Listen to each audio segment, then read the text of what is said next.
Hey guys, I'm talking about Metal Gear Solid 3. So this is kind of the fan favorite of the franchise. Even though I prefer Metal Gear Solid 2 with its more complex and interesting story, 3 is still kind of the crown jewel in the series of games. And so, of course, because no one liked Raiden, Kojima decided, okay, we're going to do a game specifically and only about Snake. And what's very interesting is that it takes place way in the past during the Cold War.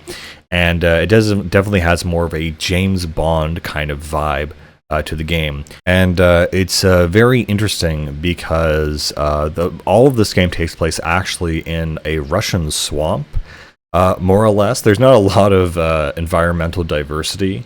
In the past games, there wasn't much to begin with anyway, but it's kind of a interesting setting, especially when you have a much more closed off area. And so the environments in this game, even though it's still in the jungle, they were able to make it more streamlined and focused and within scope.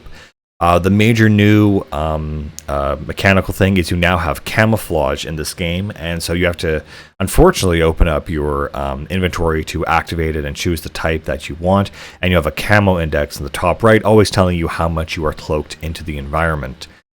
You still have bases and military things in this game, but a lot of it is it's going to take place in the mountains and in the jungle, and you're sneaking around. And now the game has a more 3D friendly kind of design to it. So you're no longer top-down isometric. You now see in front of you and fully navigate around enemies, and it still makes it fairly challenging. So it's not any super easier or anything. There's also wildlife. Another big thing about this game is that because it is called Snake Eater, the main mechanic of the game is that you will have to hunt for food to restore health. Besides rations, you will have to, shoot things in the jungle, capture them. There's different ways to do it. You can shoot the animal, and it will, simply turn into food, or you can capture it using a tranquilizer dart and then release it later, or roast it over fire, I believe. So it tries to have a more survival aspect or mechanic in this game. So what is the premise here? Well, we're finally going back into the lore of who the big boss was. And you're basically playing as Naked Snake throughout this campaign. Again, there is all of the main mechanics of the old games are still here. You have codec calls, you have different weapons, different people to ask to save. And it's just done through high-tech 1960s vintage technology and aesthetics. And so the main objective here is basically what happens is there's this rogue Russian colonel who essentially launches a nuke as a test or experiment, and this causes kind of a uproar in the international community for the discharging of a nuclear weapon that wasn't sanctioned by either state. And so essentially what's happened is that the US is sending a special operative to come in and take out the colonel so that they can resolve the conflict and also figure out exactly what is going on. And so during this mission, what really has a big, I think, impact on people is the relationship between Snake and the boss. And the boss is essentially this World War II veteran who's actually a woman, and again, she was part of a special squad who you do have to end up fighting throughout this game, who have defected, to the USSR, and they all have, the four special, terrorists who actually have crazy superpowers. So again, it opens up in a very, normal, believable way, and slowly escalates into Kojima land, where everything is just insane and crazy. I mean, for God's sakes, there's one guy who has a special superpower of bees. He controls the bees. I'm sure that was very useful and normal to see in World War II, and no one wrote it down in the history books as anything weird. The bee man. In any case, there are also a couple of, joke camos in this game. One of them is like kabuki makeup and something like that. So you can apply camouflage to your face and also to your body. And honestly, it is kind of a pain to constantly jump in and out of the menu. I really wish they actually found a different way to do this. I do find it to be just really aggravating, frankly. Again, there are 4 boss fights in this game, and maybe I should have mentioned about the previous games, but almost every boss fight throughout this entire series has its own mechanic. It's weird in its own, like, very strange, special way. I think everyone knows this, but there's one boss fight with a sniper that if you actually leave the game on for roughly, I think, a week or something, he dies of old age. I've never tried this myself, but yeah, again, Kojima just is insanely creative with his decision making. I think one thing I did find difficult about this game, or more so the other Metal Gear games, is that sometimes I'd want to crouch, or sometimes I'd want to crawl, and I would keep getting mixed up between the two as to which one I wanted. Also, because this is a full 3D, you can front viewing game, you no longer have the mini map to assist you. Again, this game also goes into the origin story of other titular characters, or important characters like Revolver Ocelot, and exactly what the Russian connection is to the modern day part of the game, which is really, really interesting.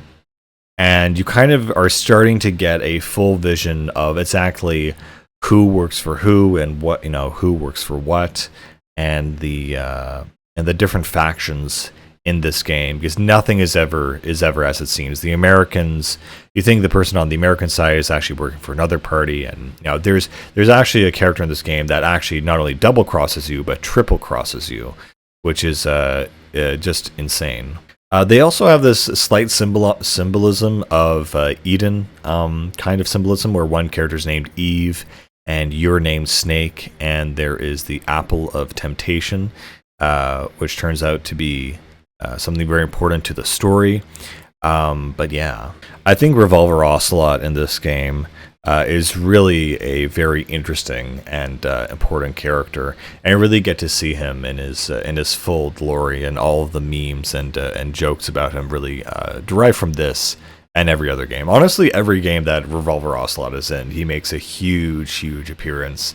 He's a huge character. What's nice about this game is not only do you spend it all playing as Snake, but you also go into the origins of Snake himself. And so it's interesting throughout all 3 games, you actually do play as different characters, but this one has the most lore, the most build-up, and the most, I guess, historically interesting aspect to it. What is also really nice about this game, just from a gameplay perspective, you get a lot more variety of weapons. You get shotguns, assault rifles, and a bunch of different types of guns that just weren't available in the previous games. Also, there's, again, a lot of really cool, weird things like the cigar. What's also cool is that you can also, you get RPGs in this game. You can actually use it against Soviet helicopters and stuff like that. There's this whole mountain section where you can just blow up so much stuff, and it's really, really fun and really cool. The final boss of this game has a very cool action segment where you basically are riding around on a motorcycle, shooting up the place, and it has a great kind of ending and kind of a throwback to the first Metal Gear game, where you end off the final battle by doing a drive-by simulator, essentially. And in this game, the similar thing kind of happens with the final boss fight on top of the prototype Metal Gear in this era.